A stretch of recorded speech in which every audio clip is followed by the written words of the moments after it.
Hi, so it's 2 a.m. right now, and I should not be making this video, but I'm gonna do it quick so I can be done with it. So this is about the Abacaba video about coronavirus, which I uploaded maybe 2 hours ago. And I guess the first thing is that there's already a lot of comments saying that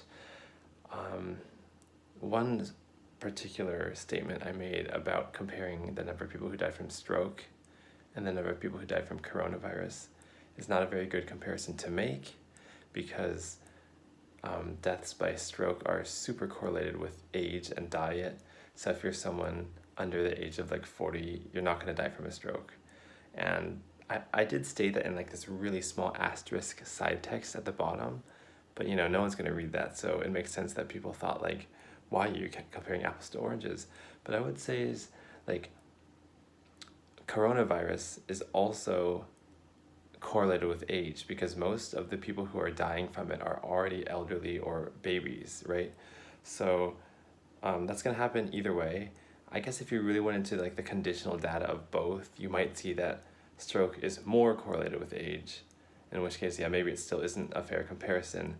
But the goal of that whole comparison was not really to make a numerical, this sounds like I'm saying it's an alternate fact, which is like nonsensical, but just the fact that the ratio is like 130 to 1, it just means that like I don't know how to say this without saying false facts, so maybe that means my argument has no legs to stand on, but it's just like the number of people dying from coronavirus are nowhere near like pandemic level, and I wanted to compare the death rates of coronavirus with swine flu and the others, just to show that like swine flu is 1,000 times greater or something like that.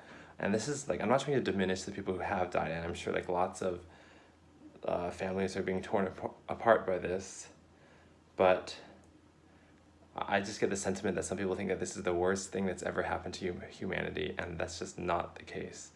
I will say, let's see, there's something else I was going to say. Maybe I'll get back to it, but what I wanted to mention originally was talking about this little thing right here.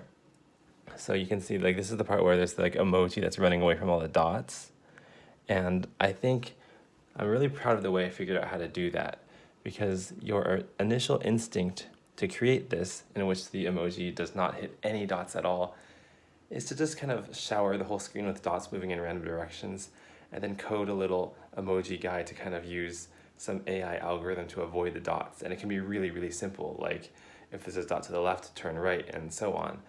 But that could be really complicated because there are situations that you can't escape from. And also, it might not look very fluid, and there's just, programming in AI takes way too long.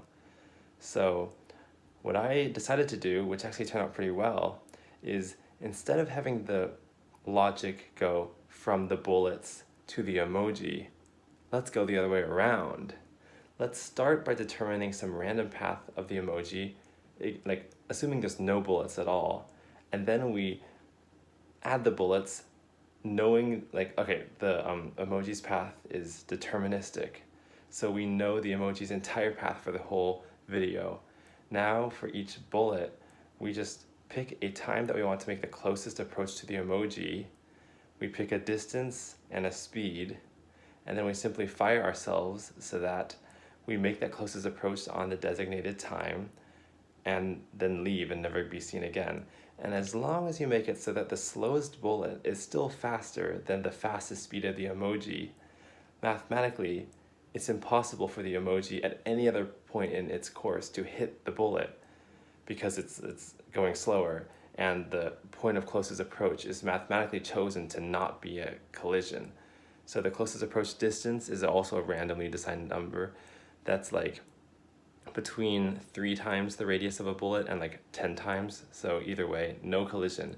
And what ends up happening is if everything is randomized, it looks like there was no rhyme or reason to producing these bullets, but there really is.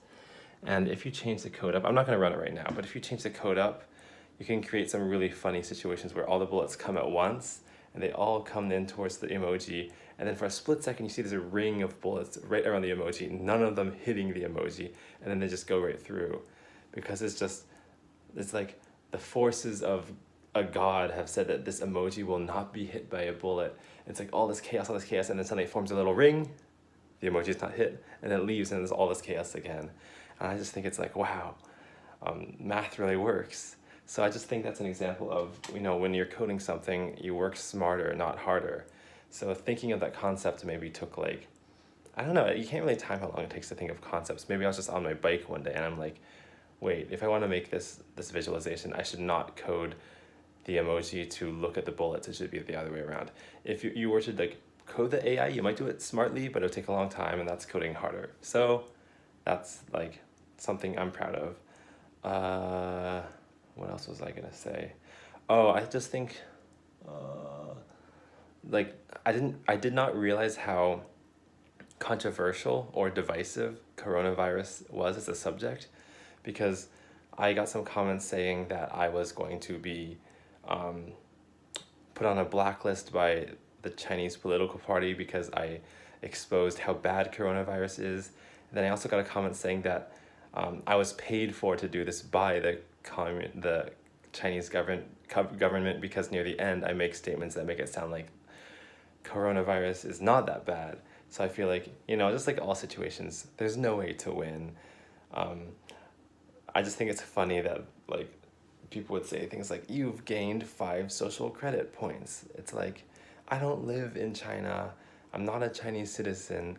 I don't even know what a social credit point is. I know it's all a joke, but it's like, was I being too harsh on coronavirus, or was I being too nice? Like, people think that both happened. And I pretty much just used the data, so I hope the data spoke for itself. I know the little takeaways at the end might be disagreeable. And I guess, like, if I were to redo it, one, I would make these bullets a little slower. I did not realize when I was rendering it that the bullets went so fast, but that's because the render speed is not the same time as the real-time speed. So it was going at like a third time speed, and I forgot to, in my head, multiply its speed by like 3-ish. But yeah, if I were to do it again, I would not make the comparison between stroke and coronavirus. I would instead make it between like malaria and coronavirus, except I guess you could say that malaria is predictable, whereas coronavirus is not. But in that case, like, at least you're comparing a disease with another, like an infectious disease with another infectious disease. And I haven't looked at the stats, but I think malaria targets like younger children more. So like you can't make you can't accuse me of like cherry picking the things that only kill the elderly, right? Like malaria kills a lot of healthy people. And that, like the argument still stands because there are still like 15 times more people dying from malaria each day than coronavirus, but because it's like regular and repeated, no one talks about it. Yeah, so that reminds me, like, another argument that people were saying, like, against, like, as criticism, which, I totally accept, but what they were saying was, oh, because plane A is on fire, we shouldn't worry about plane B being on fire. They were basically saying that I was trying to downplay people's fears of coronavirus by saying, look at that problem over there, it's so much worse. So I guess I kind of did a little bit of that, I will admit, but I think an argument like that only stands when the two things being concerned about are about equal in magnitude. So like, that's why plane A and plane B being on fire, it makes sense that like, that's a dumb argument, you should be worried about both, because they're both about one plane's worth of people. But I was hoping that when those dots showed up on the screen or something, like, you would see that like the magnitude is just so different that, like, I'm not saying you shouldn't care about coronavirus, right? Like there's a whole section at the end that says like, wash your hands, don't go to work when you're sick and all that. But I'm just trying to say that like the people who are overreacting and like putting water bottles over their head or something, I don't know if that's overreacting. I don't know if that actually works. Maybe it does. I'm not a epidemiologist, so maybe don't listen to what I have to say. But I just think it's a way of like putting perspective on the number 108 deaths. Like, realizing that like the world has 7 billion people and like 108 people dying is tragic, it's terrible. But I hate saying but, that just means like I negated all of that. So, but I think you know what I mean by now. like there's 1,500. I don't know how to say this. Maybe the whole video is negated. Um, I just wanted to show context. I guess that's really the gist of it. I wanted to show context for what the number 108 really looks like. Is it big? Is it small? It's up for you to decide because the like visualization shows you the data. Um, yeah, and like I can't even imagine what it was like to live through the Spanish flu. Just to think that like one in 30 people died, which means that in some areas of higher concentration, it could have gone up much higher. Like, I bet there's some places where like 1 out of 10 people died. But that would be like a situation where it's literally on your mind all the time, because whenever you go outside, the chance you bump into someone who's caught that disease is like significant. So I guess like I'm just very fortunate that like in my lifetime there's never been an epidemic where literally 1/3 of people have caught this disease. Well, swine flu, there's like, depending on, oh, I just got a comment from saying, Carrie, what are you doing here? On my own channel? That is my channel, oh my god. But anyway, yeah, swine flu. One source, I think the CDC, says that CDC says that 60 million people were infected with swine flu, which is about 1% of the population. Wikipedia says that 11 to 21% of the world's population got swine flu in 2009, 2010.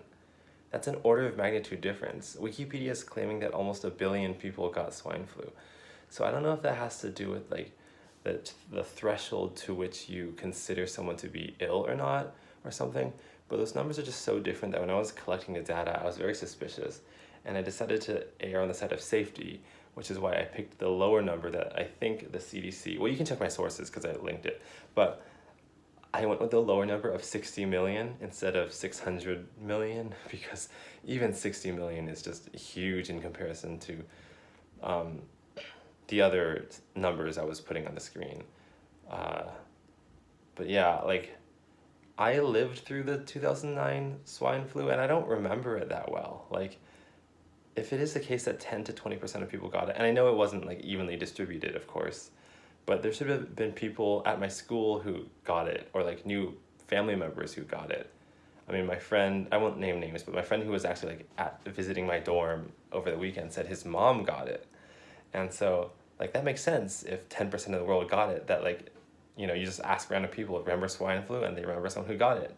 But swine flu also, only 0.5% of people who contracted the disease actually died. So it's almost, I mean, it was still a epidemic, but the reason why the 60 million isn't as scary is because if you get it and you're healthy, you'll almost certainly recover.